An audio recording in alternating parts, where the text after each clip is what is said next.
Bonsoir Guillaume Gallienne. Bonsoir. On est très heureux et on ne va pas être les seuls à Strasbourg de vous retrouver ce soir. Vous inaugurez quasiment juste après la Slimani, en tout cas l'édition 2020 des Bibliothèques Idéales. C'est la première fois que vous venez à ce festival. Ouais.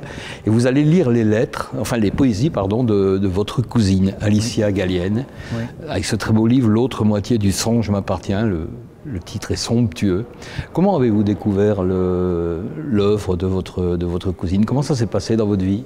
Je l'ai découvert au fil de son écriture, puisqu'elle les partageait, en tout cas avec moi, avec d'autres. En tout cas, avec la famille, elle nous les donnait. Une fois que c'était par recueil, en fait. Et donc, on les a toujours lus, on les a toujours eus. Et puis lorsqu'elle est morte il y a 30 ans, je ne sais pas, il y a eu un concours de circonstances. Ma tante a été découragée par des gens de l'édition d'aller plus loin. Et donc, ces poèmes sont restés dans des tiroirs. Jusqu'à ce que, il y a 2 ans, j'ai eu ma tante au téléphone, je sentais qu'elle n'allait pas très bien. Je dis, mais qu'est-ce que t'as? Elle me dit, je viens de me faire dégommer la gueule par mon frère Antoine. Je dis, mais à quel sujet? Elle me dit, il m'a dit que j'étais une mère indigne, que les poèmes d'Alicia étaient extraordinaires, qu'il les relisait tout le temps et que c'était une honte que je ne me sois pas plus battue pour les faire publier. Je dis, excuse-moi, mais t'as des charges, rappelle-toi, à la mort d'Alicia, il y a des gens qui nous ont découragés en disant, parce qu'elle est morte, il n'y aura pas de suite, donc ça va décourager les éditeurs. Bon. Elle me dit, mais est-ce que tu peux faire quelque chose? Je dis, je vais voir. Et j'ai appelé mon éditeur chez Gallimard, avec qui je fais la collection des livres de Ça peut pas faire de mal. Et je lui ai dit, écoutez Franck, voilà, ma cousine a écrit des poèmes, je n'ai aucune objectivité en ce qui la concerne. Est-ce que je peux vous les envoyer pour savoir si c'est publiable? Évidemment, j'étais loin de rêver à Gallimard, mais c'était juste l'idée, est-ce que c'est publiable? Et il m'a rappelé en me disant, voilà... André Velter sort de mon bureau, il a lu quelques passages, il a levé la tête et a posé une seule question, elle est vivante? Je dis non, elle est morte il y a 28 ans. Il me dit oui, c'est ce qu'il a deviné, il aimerait vous rencontrer. Et j'ai rencontré André Velter et Sophie Nolot. Et les deux m'ont dit voilà, il faut absolument que ce soit publié.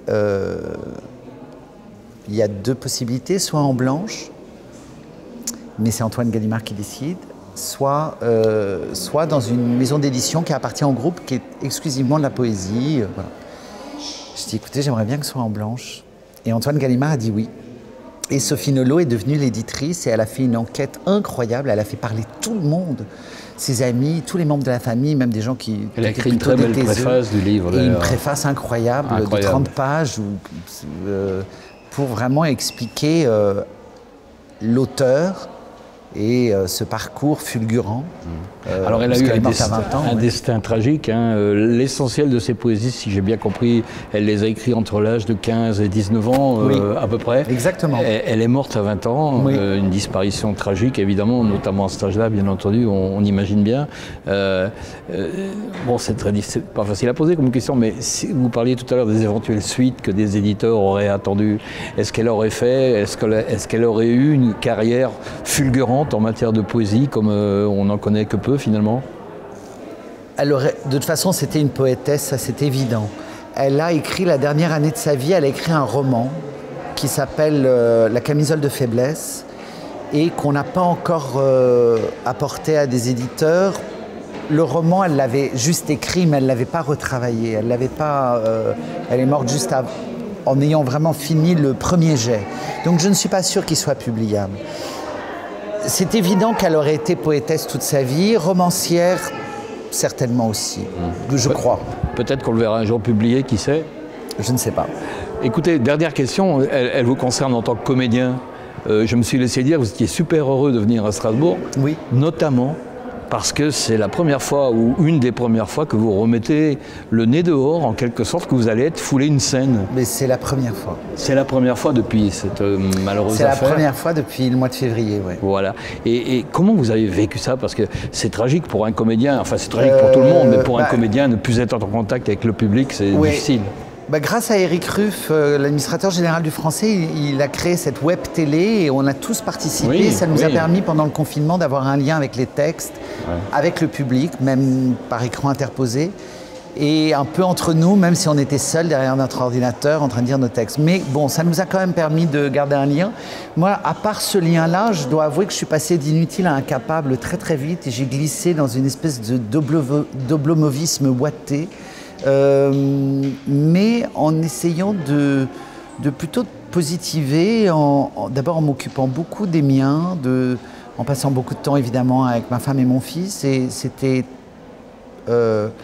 doux, très doux, et en me disant, bon, c'est une période de jachère, et autant aller au fond de cette, voilà, au fond de cette aventure-là. Donc voilà, je peux pas dire que je l'ai vécu tragiquement ou contrairement à des gens, mais parce que j'ai eu la chance d'avoir de l'espace, de pouvoir aller dans un jardin. Enfin, c'est sûr que j'ai beaucoup pensé à ce que ça provoquait, à ce que ça créait chez des gens dans des milieux défavorisés. D'ailleurs, je n'arrivais à lire que sur le confinement, que là-dessus. J'ai relu Le joueur d'échecs de Zweig, et j'ai relu Oh les beaux jours de Beckett, qui a pris un éclairage totalement différent, totalement nouveau avec le confinement. Mais sinon, j'étais incapable de lire quoi que ce soit de fictif. Il y a un double bonheur ce soir, donc. Vous accueillir pour la première fois à Strasbourg dans un festival, vous voir de près, à vous toucher comme ça, simplement, ça fait plaisir parce que vous avez un talent fou, sans flagornerie, et ça nous fait plaisir de vous voir ici. Merci. Bien sûr. Et puis un double bonheur aussi de vous permettre de faire grincer les planches sous vos pieds, et de sentir de nouveau la chair du public. Ah ouais. Ça nous fait très plaisir, Guillaume Même Gallen. masqué, mais ouais. Merci. Merci à vous d'être venu jusqu'à nous. Merci beaucoup. Merci. Merci.